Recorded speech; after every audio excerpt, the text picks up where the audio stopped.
Hey, welcome to Morning Jams on the Porch with Stephen Leake. I'm Stephen. It's Wednesday, July 9th, 2025. It's absolutely gorgeous outside. I'm on my front porch just playing guitar and hanging out with my kitty cat, Benji. This is just wonderful. I'm just happy I get to do this. Hope your morning's been good so far.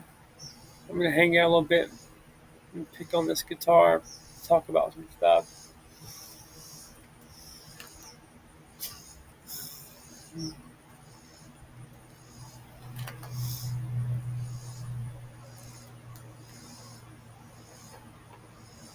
A lot of people are talking about um, just whether or not Donald Trump is trustworthy or not. And at this point, it doesn't so much matter because he's already done enough. He's done more for this country already than probably any single human being alive today. And, like, if anything, we need Republican leadership to help the guy, not try to fuck him up. And, like, whether he's, like, like a practicing Christian or knows the Bible is not as important as other things. He's probably never been in a position where he had to use spiritual principles. Really, in my experience, the only people that have had to use spirituality are people who have had hard lives and been through a lot of crazy, heavy stuff. He's probably had a very easy life outside of what he puts on himself for business purposes. He's probably never been in a position where he needed to rely on God so much. So I'm not too concerned that he's not all that knowledgeable about spiritual things or Christianity in particular. It's not all up to one person to do everything. He does not need to be all of that. All he really needs to do is to be a cheerleader for the country, which he is.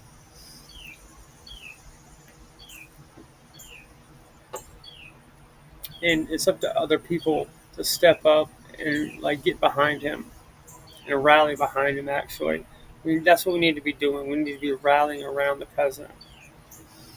He's shown such effective leadership and like a preternatural sense for knowing the next best move. He's earned our trust at this point. And I know the world is crazy and it's easy to like lose hope and just not trust anybody and be salty and shit. But if you cannot trust the guy you voted for, you don't have anything worth having.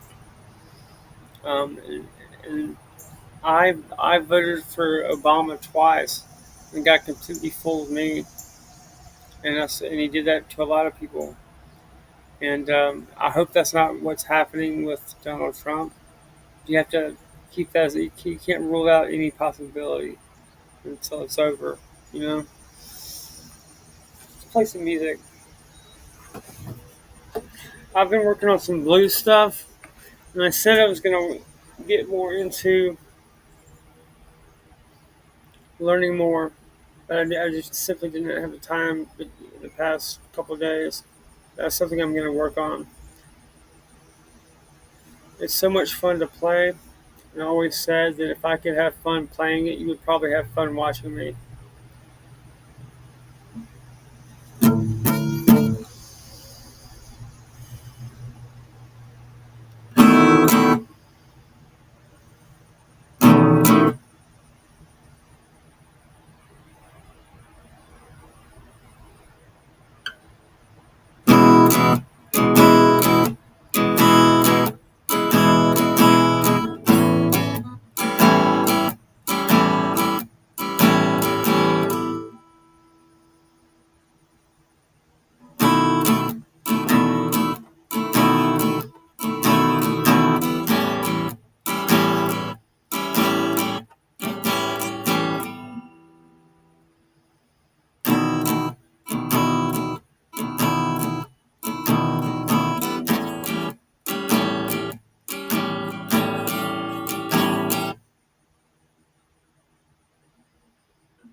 Blues are not that hard to play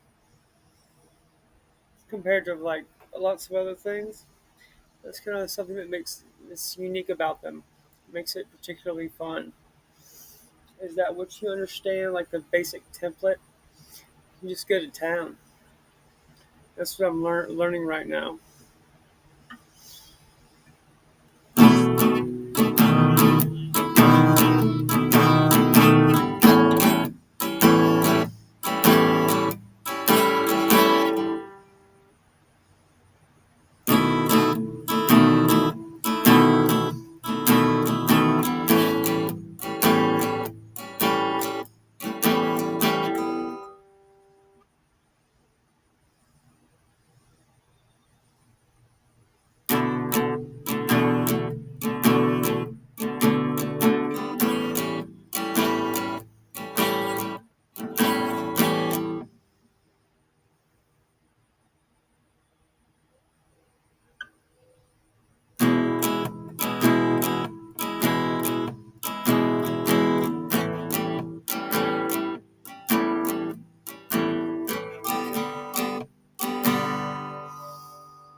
I need to drink some coffee and wake up.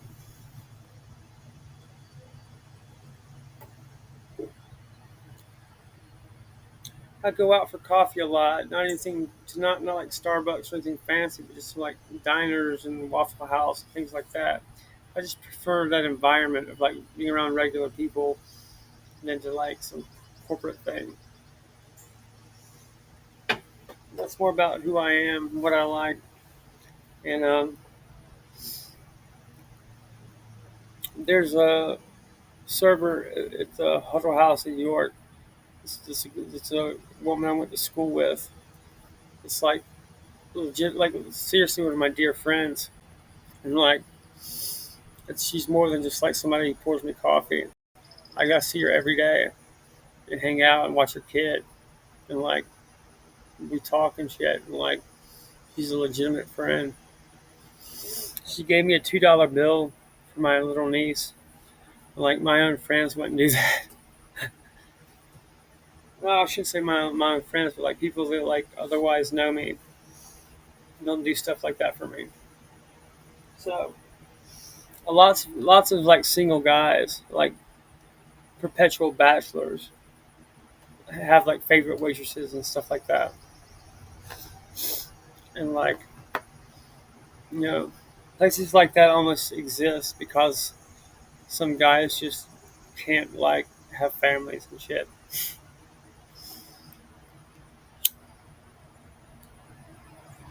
I don't have like a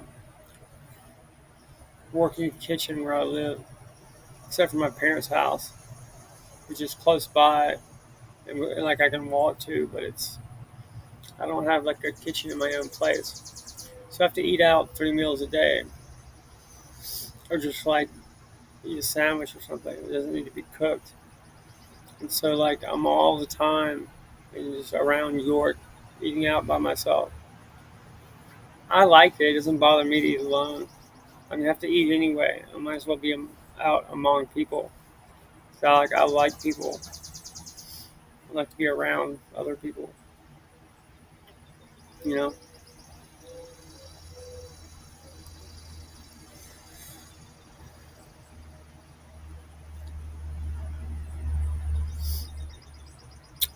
I very much identify with like the other people around me in this town, and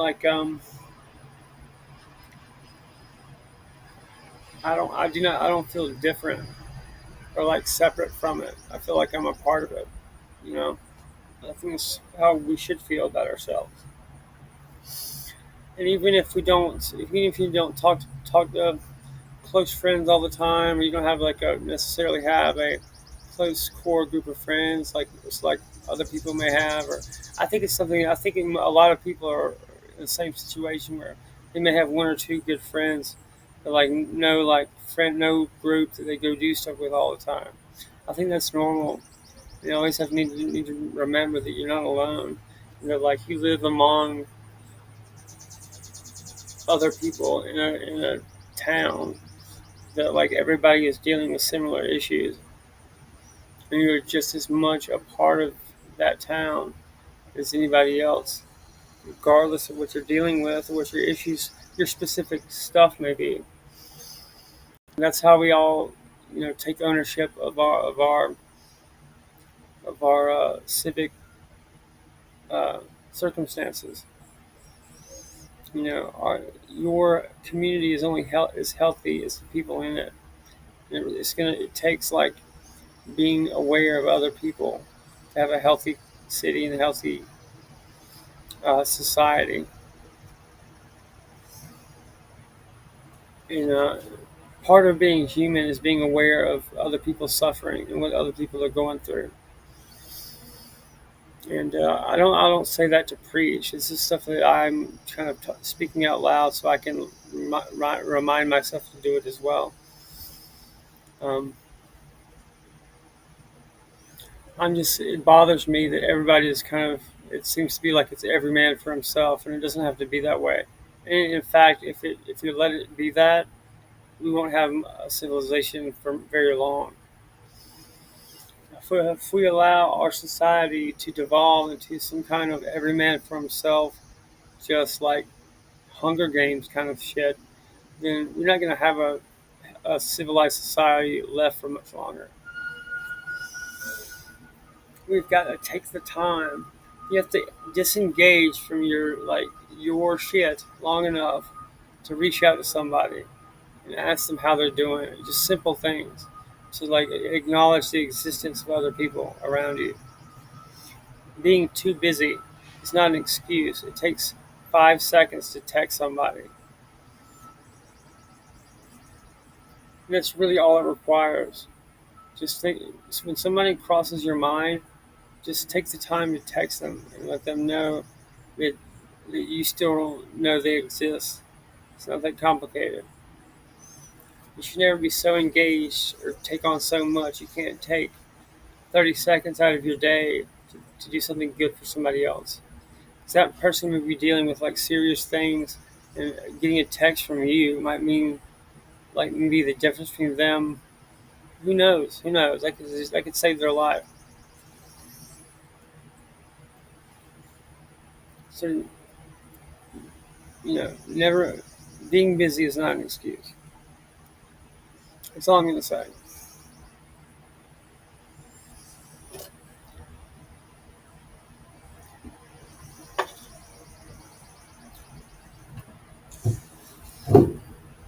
This little shitty generic guitar is more of my aesthetic than anything else. I think.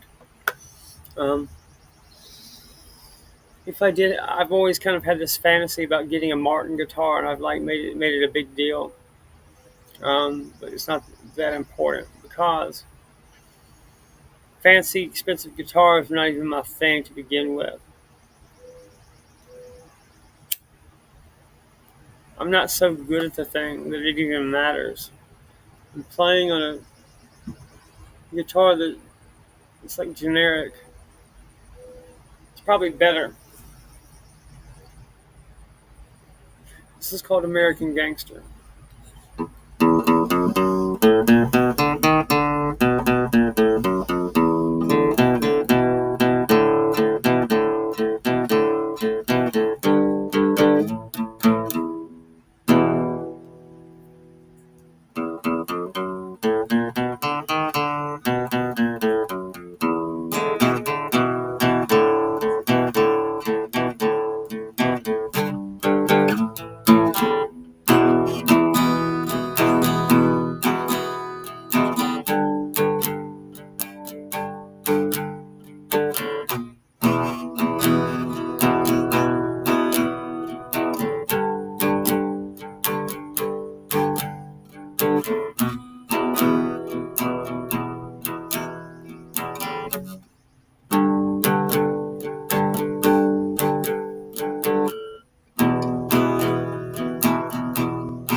That was American Gangster instrumental.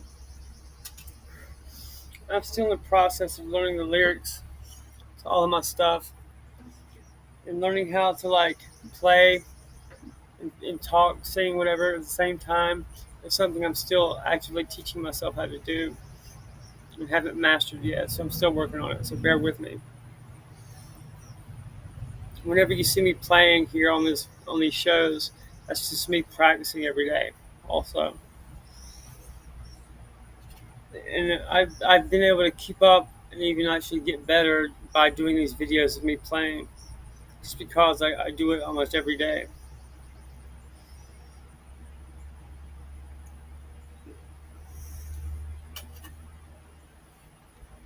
I'm entertaining the idea of starting a second podcast, but I'm tinkering with stuff on my radio station, my internet radio channel at stephenleake.com.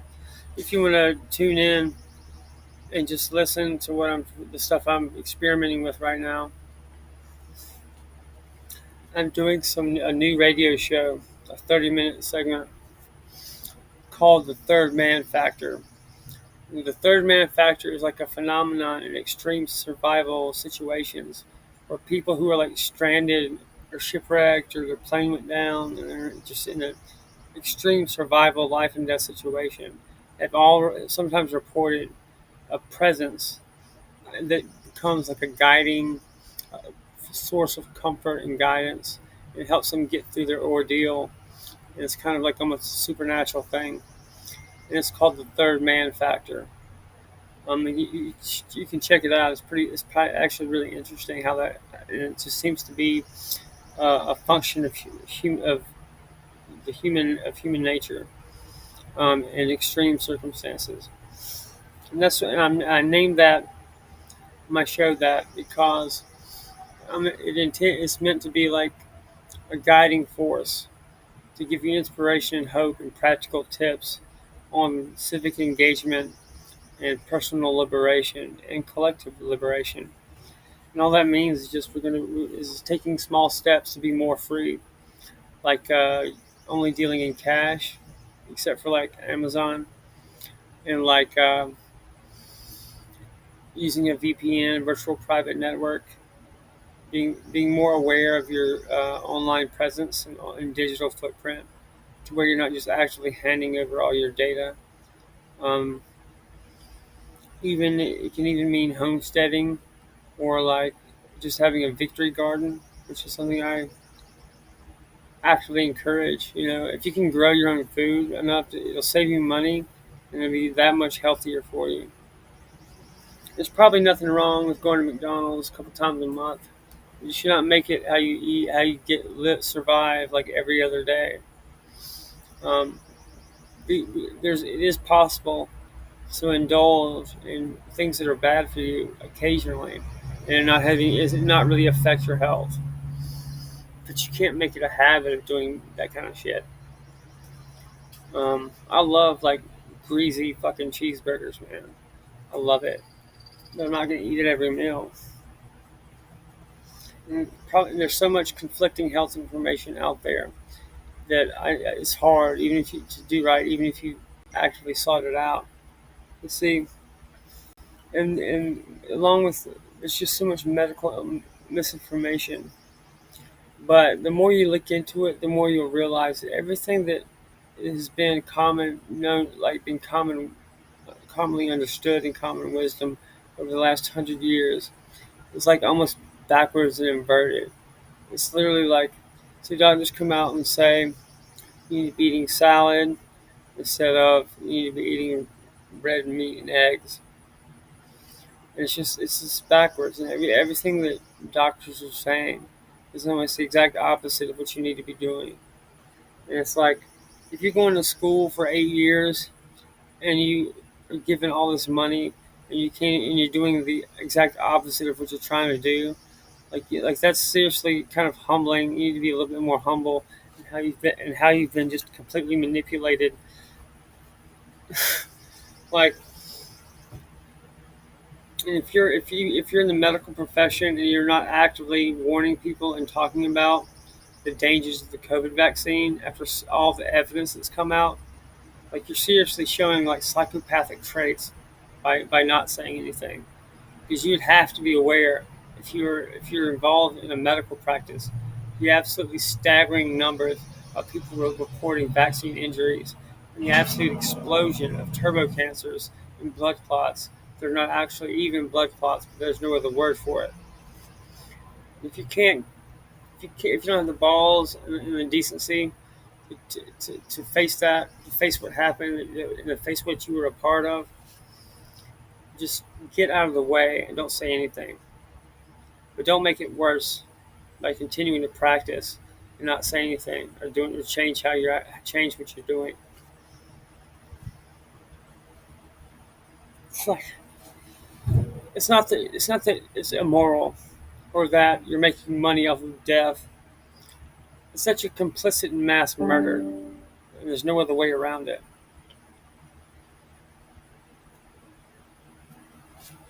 And like the best thing that you could do for your profession is to just come out.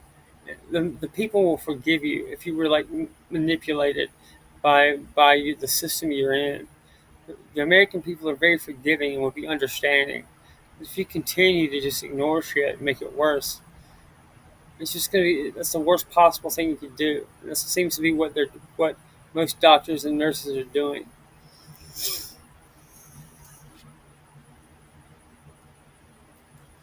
This event, if you want to call it that, got past people with PhDs and master's degrees, and it kind of and all at the same time. It was a lot of the times it's been guys with no formal education or just a high school diploma who have called it out the very earliest. And so it's kind of working off basic principles of propaganda, where because it's so implausible and ridiculous and over the top, people don't people don't engage with it or see it for what it is. And that's the nature of propaganda and the nature of this kind of this particular kind of military tactic of like uh, attacking your own population. And I realize it's unpleasant to think about, but we have to, or it'll keep happening over and over. It does not necessarily mean the entire government is evil. All it has to mean is that like a few bad actors in key positions like took it upon themselves to be psychopaths. And that's all it has to mean. It doesn't have to mean everybody who's in the government just is a complete asshole. That's not how these things operate. Like it's because like psychopaths seek out positions of power in like key positions to implement an agenda, and that's all it is. It does not mean our society is bad. It doesn't mean like the world is evil. This is how bad shit has always been done by governments.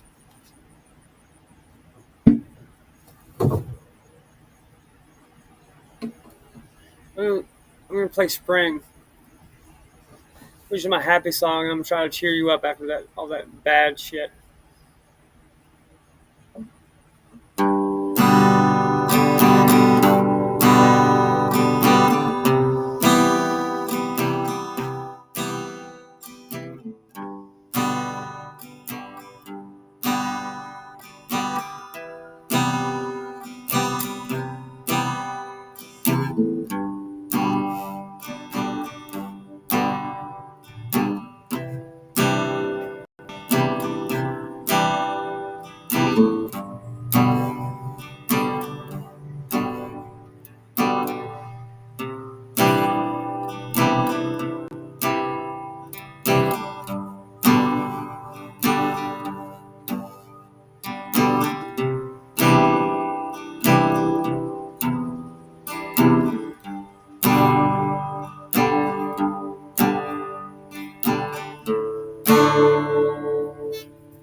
The country of Iran, whatever you want to call it. This civilization has existed for almost as long as any other, and even if we could, we should not just annihilate it. You have to be able, and what the State Department and what diplomats do.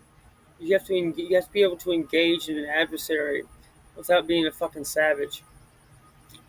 And like you have to consider that there's certain things about other cultures that you have to like, even when you're fighting in a war, that kind of are just as important to our heritage as human beings and our shared history. That you can't just like you have to be also given weight. You can engage in conflict. You can go about things without just annihilating shit.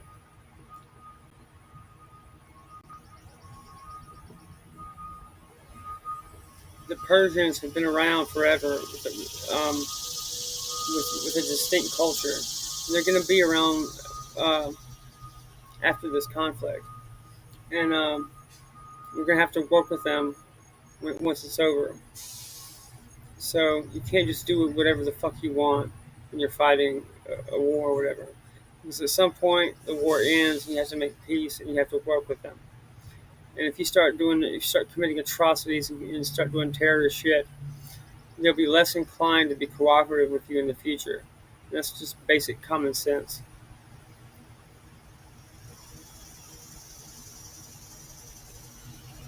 Be, being a effective fighter means taking into account how your adversary feels and like their situation and what they face.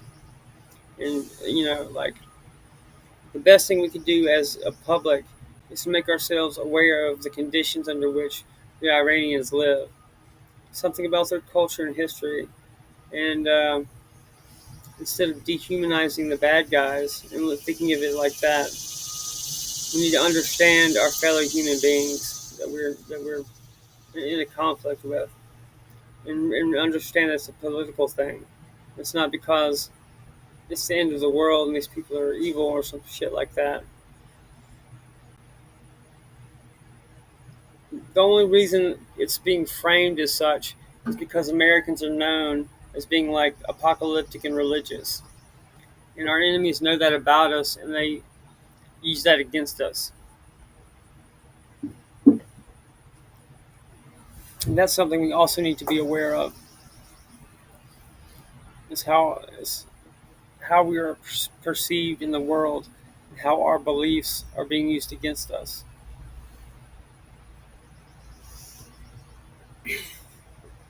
but we're still so much more powerful than even the rest of the world combined. We can do whatever we feel like, and we'll be fine. And it won't even be close.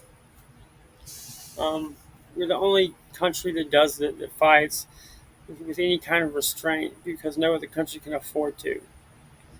Most other countries have to do whatever they possibly can to win, and we are in a unique position where we can fight like gentlemen. We should not. We should continue to do that because that's the American way, and we're known for that, and that's what's going to help us build after these wars are over. Okay, it's how we conduct ourselves during it. We not get to become too much of a savage in fighting. Um,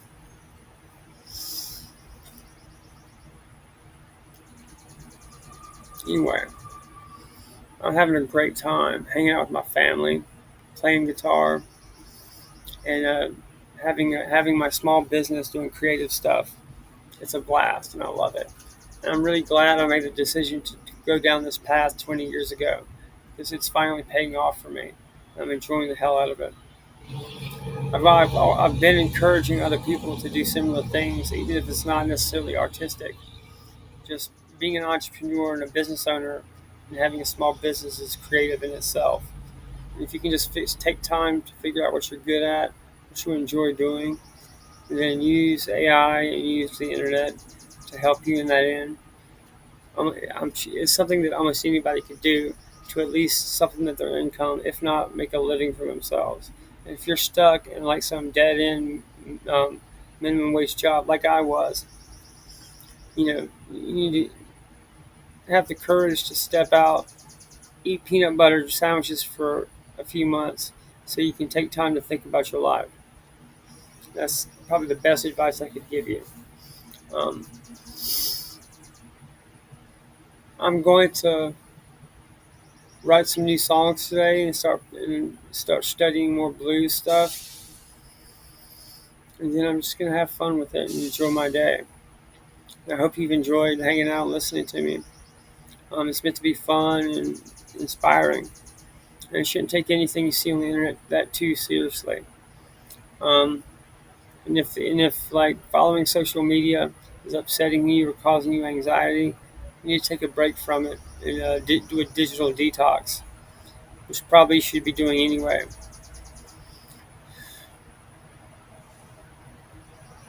The American people have nothing to worry about because they're so powerful. All they have to do is get involved and they can have whatever they wanted. So I'm not too concerned about anything really. We're going to be just fine. All we have to do is keep our heads about us. And that's what I'm going to leave you with today. Thanks for being here. Thanks for listening to me and giving me a space to talk. I really appreciate y'all. And I'll be here tomorrow with a new show. So you're not alone. Thanks for being here today. Take care.